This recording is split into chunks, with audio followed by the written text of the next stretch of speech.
video ingin memenuhi tugas ujian tengah semester mata kuliah dasar-dasar pendidikan. Yang pertama, tujuan pendidikan menurut Al-Quran.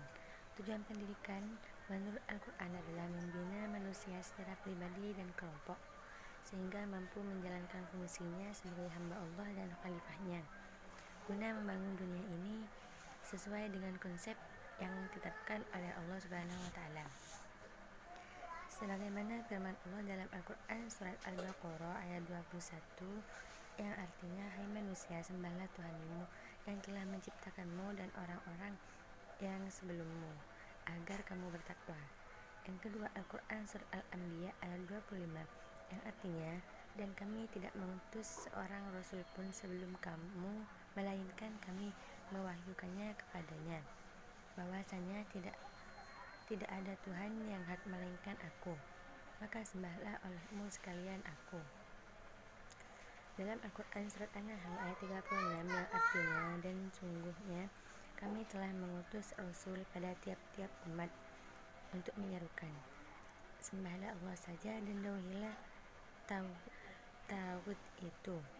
Maka di antara umat itu ada orang-orang yang diberi petunjuk oleh Allah, dan ada pula di antaranya orang-orang yang telah pasti kesesatan baginya.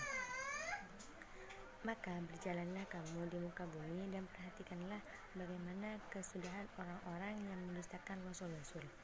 Dapat disimpulkan bahwa tujuan-tujuan pendidikan dalam perspektif Al-Quran yaitu dalam rangka memurnikan ubudiyah dan bertauhid kepada Allah Subhanahu wa Ta'ala. Tujuan pendidikan menurut para ahli. Yang pertama, menurut Aristoteles, pendidikan adalah salah satu fungsi dari suatu negara yang dilakukan, terutama setidaknya untuk negara itu sendiri. Negara adalah institusi sosial tertinggi, mengamankan tujuan tertinggi atau kebahagiaan manusia. Pendidikan adalah persiapan atau bekal untuk beberapa aktivitas atau pekerjaan yang layak. Pendidikan mestinya dipandu oleh undang-undang untuk membuatnya sesuai koresponden dengan hasil analisis psikologi dan mengikuti perkembangan secara bertahap, baik secara fisik lahiriah maupun mental lahiriah atau jiwa. Yang kedua, menurut Imam Al-Ghazali, pendidikan merupakan proses memanusiakan manusia sejak masa kejadiannya sampai akhir hayatnya melalui berbagai ilmu. Pengetahuan yang disampaikan dalam bentuk pengajaran secara bertahap, di mana proses pengajaran itu menjadi tanggung jawab orang tua dan masyarakat menuju pendekatan diri kepada Allah sehingga menjadi manusia sempurna. Yang kedua, konsep guru menurut Al-Quran. Dalam Islam, guru memiliki tugas dan tanggung jawab yang sangat penting dalam proses pendidikan, karena berhasil dan tidaknya pendidikan tersebut yang menjadi salah satu faktornya adalah guru. Guru adalah orang yang bertugas melanjutkan tugas-tugas para nabi dan rasul. Hal ini telah dijelaskan oleh Allah Subhanahu wa Ta'ala dalam Al-Quran surat Al-Baqarah ayat 151 yang artinya, sebagaimana kami telah mengutus kepadamu seorang rasul yaitu Nabi Muhammad dari kalangan kamu yang membacakan ayat-ayat kami, menyucikan kamu dan mengajarkan kepadamu kitab Al-Quran dan hikmah yaitu sunnah, serta mengajarkan apa yang belum kamu ketahui. Yang kedua, Quran surat Al-Jumu'ah ayat 2 artinya, dialah yang mengutus seorang rasul kepada kaum yang buta huruf dari kalangan mereka sendiri, yang membacakan kepada mereka ayat-ayatnya, menyucikan jiwa mereka dan mengajarkan kepada mereka kitab dan hikmah sunnah. Meskipun sebelumnya mereka benar-benar dalam kesesatan yang nyata. Ayat ini menjelaskan bahwa Allah sebagai Maha Pendidik mengurus para nabi dan rasul ada 3 tugas. Yang pertama, membacakan ayat-ayat Allah kepada manusia. Kedua, mengajarkan hikmah kepada manusia. Ketiga, mengajarkan ilmu kepada manusia. Karena itu, tugas guru adalah melanjutkan tugas-tugas para nabi dan rasul, yaitu mendidik murid dalam hal ayat-ayat Allah, hikmah dan ilmu. Selanjutnya, konsep guru menurut ahli. Menurut Ridharta 1997, peranan guru atau pendidik adalah sebagai berikut. Pertama, sebagai manajer pendidikan atau pengorganisasian kurikulum, di mana guru melakukan pengolahan pembelajaran melalui penerapan kurikulum. Kedua, sebagai fasilitator pendidikan. Ketiga, sebagai pelaksana pendidikan. Dan yang keempat, sebagai pembimbing atau supervisor. Yang kelima, sebagai penegak disiplin dalam rangka tercapainya tujuan pembelajaran. Keenam, menjadi model perilaku yang akan ditiru siswa. Di sini, guru harus memberikan contoh yang baik yang harus ditiru oleh siswanya. Ketujuh, menjadi penilai. Guru juga selalu melakukan penilaian pada siswa untuk mengukur sejauh mana siswa dapat menyerap pembelajaran yang dilakukan dan juga sebagai umpan balik terhadap keberhasilan pembelajaran guru. Kedelapan, sebagai pengajar untuk meningkatkan profesi secara keberlanjutan. Guru sebagai profesi yang mulia karena kecerdasan bangsa. Melalui kegiatan pembelajaran ini, guru selalu memperbaiki kinerjanya dalam rangka meningkatkan kompetensi sebagai profesi. Yang ketiga, konsep murid menurut Al-Quran.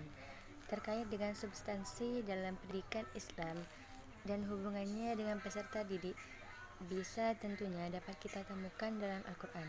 Salah satunya di surat An-Nahl ayat 78, Allah berfirman yang artinya, dan Allah mengeluarkan kamu dari perut ibumu dalam keadaan tidak mengetahui apapun, dan Dia memberi kamu pendengaran, penglihatan, dan hati agar kamu bersyukur. Berdasarkan artian daripada ayat di atas, maka ayat ini memberikan penjelasan bahwa dalam ayat tersebut digambarkan bahwa manusia pada awal kehidupannya belum memiliki kemampuan apa-apa. Sehingga jika dihubungkan dengan peserta didik sebagai komponen dalam lingkup pendidikan Islam, maka menurut ayat di atas adalah bahwa semua manusia yang lahir ke dunia dengan sudah membawa potensi masing-masing. Sejatinya adalah peserta didik yang perlu mendapatkan pendidikan. Proses pendidikan yang dilalui baik melalui tarbiyah, taklim maupun ta'dib harus didapatkan ketika ia dilahirkan dan menumbuh kembangkan potensi-potensi tersebut untuk mencapai tujuan akhir dari kehidupan manusia itu sendiri, yaitu beribadah kepada Allah Subhanahu wa taala. Dengan demikian, definisi peserta didik di sini berarti ia yang tidak hanya sebatas pada orang-orang yang terdaftar di sekolah atau madrasah saja, melainkan semua manusia dengan setiap potensinya masing-masing, baik yang mengikuti proses pembelajaran di sekolah maupun di luar di sekolah.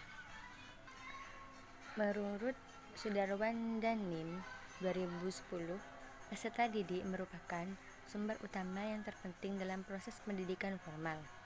Peserta didik bisa belajar tanpa guru. Sebaliknya, guru tidak bisa mengajar tanpa adanya peserta didik.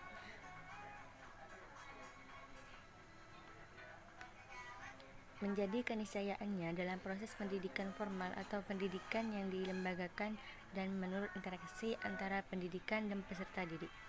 Di samping itu, Umar Hamalik 2004 menjelaskan bahwa peserta didik merupakan salah satu komponen dalam pengajaran, di samping faktor guru, tujuan, dan faktor pengajaran.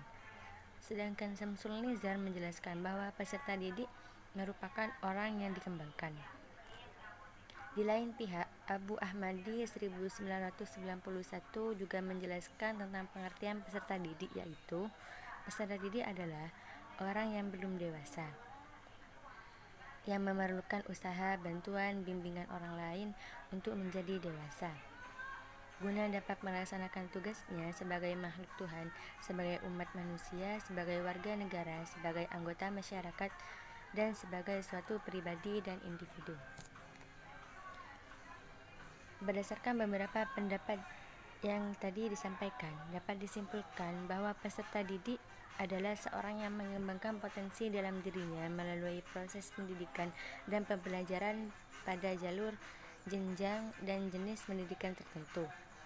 Peserta didik bertindak sebagai pelaku, pencari, penerima, dan penyimpan dari proses pembelajaran, dan untuk mengembangkan potensi tersebut sangat membutuhkan seorang pendidik atau guru. Sekian dari saya, Airon. Assalamualaikum warahmatullahi wabarakatuh.